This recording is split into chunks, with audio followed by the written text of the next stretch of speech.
আয়োজিত আজকে প্রধান উপদেষ্টার ভাষণের উপরে তাৎক্ষণিক প্রতিক্রিয়া ব্যক্ত করার উদ্দেশ্যে এই প্রেস ব্রিফিংয়ে আমাদের সম্মানিত কেন্দ্রীয় জামাতের নেতৃবৃন্দ, আমার প্রিয় দেশবাসী, ভাই ও বোনেরা,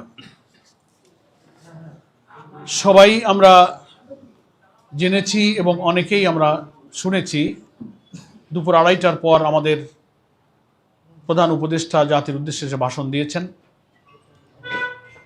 সে ভাষণে অনেক মৌলিক কথা তিনি জাতির সামনে তুলে ধরেছেন। বিদ্যমান রাজনৈতিক যে সংকট, বিদ্যমান রাষ্ট্র কাঠামোকে পরিবর্তন করে নতুন একটি রাষ্ট্র কাঠামোর উদ্দেশ্যে যে সংস্কার প্রস্তাব, যেটাকে জুলাই চার্টার বলা হয়, এবং সেই জুলাই সনদের আইনি ভিত্তি দেওয়ার প্রয়োজনে জাতীয় সংসদ নির্বাচনের পূর্বে গণভোট আয়োজনের যে গণদাবি, তারপরে একটি অবাধ এবং সুষ্ঠু নিরপেক্ষ নির্বাচনের যে দাবি জনগণ এতদিন অব্যাহত রেখেছে, আন্দোলন করছেন, সভা সমাবেশে জাতীয় নেতৃবৃন্দ সেগুলো সরকার, ঐক্যমত্য কমিশন এবং দেশবাসীর উদ্দেশ্যে একের পর এক সেগুলো কিন্তু আমরা প্রচার এবং প্রকাশ আমরা অব্যাহত রেখেছিলাম। আমরা অধীর আগ্রহে অপেক্ষা করছিলাম যে প্রধান উপদেষ্টার বক্তব্যে এই সংকটের নিরসন হবে। জাতি সে আশায় অপেক্ষা করছিলেন, প্রতীক্ষা করছিলেন। কিন্তু আমরা ভাষণে যে বিষয়গুলো পেলাম, তিনি জনগণের অভিপ্রায় অনুযায়ী দীর্ঘ প্রায় 9 মাস জাতীয় ঐক্যমত্য কমিশনের এবং রাজনৈতিক দল এবং স্টেক হোল্ডারদের প্রচেষ্টায় যে সংস্কারগুলো নিয়ে আলোচনা চলছিল, তার ভিত্তিতে জুলাই জাতীয় সনদ সংবিধান সংস্কার বাস্তবায়ন যে আদেশ, এই বক্তব্যে সেটা জারি করার ঘোষণা দিয়েছেন যে সে আদেশ জারি করা হয়েছে এবং ইতিমধ্যেই সেটা গেজেট প্রকাশিত হয়েছে। নাম্বার 1। নাম্বার 2, তিনি গণভোট প্রসঙ্গে জনগণের যে অভিপ্রায় এবং গণ দাবিকে উপেক্ষা করে একই দিনে জাতীয় নির্বাচন এবং গণভোটের ঘোষণা দিয়েছেন। আমরা এখানে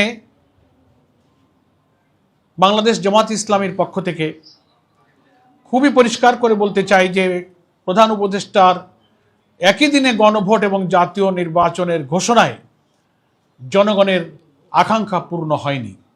জনগণের যে অভিপ্রায় ছিল জুলাই সনদের আইনি ভিত্তি এবং জাতীয় নির্বাচনের আগে কি কি বিষয়ে সংস্কার হলো,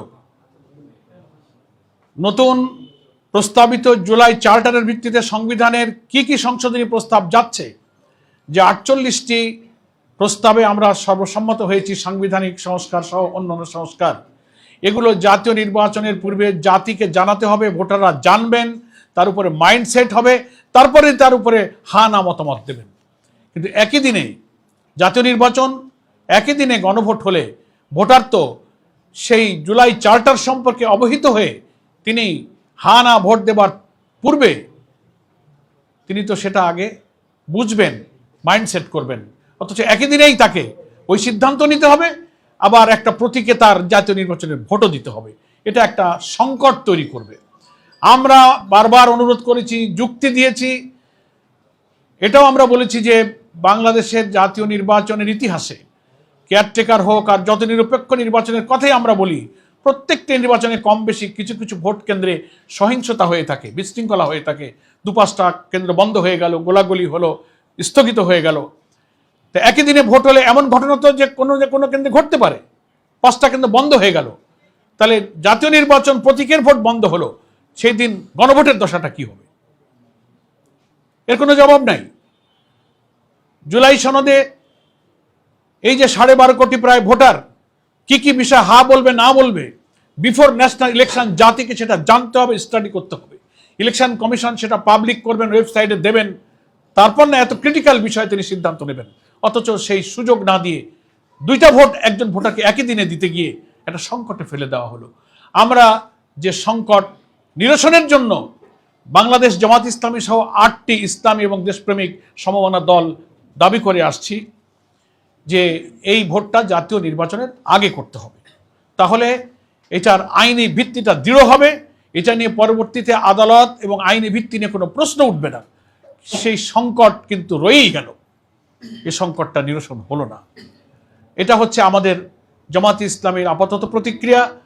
আমাদের একই আন্দোলনের সাথী সহযোদ্ধা আরও 8টি রাজনৈতিক দল ইতিমধ্যেই প্রত্যেক দল তার নিজ নিজ দলীয় ফোরামে তাদের এই ভাষণের উপরে প্রতিক্রিয়া পর্যালোচনা নিজেরা করছেন, এবং পরে আমরা 8 দল সম্মিলিতভাবে আমাদের করণীয় ইনশাল্লাহ স্থির করব।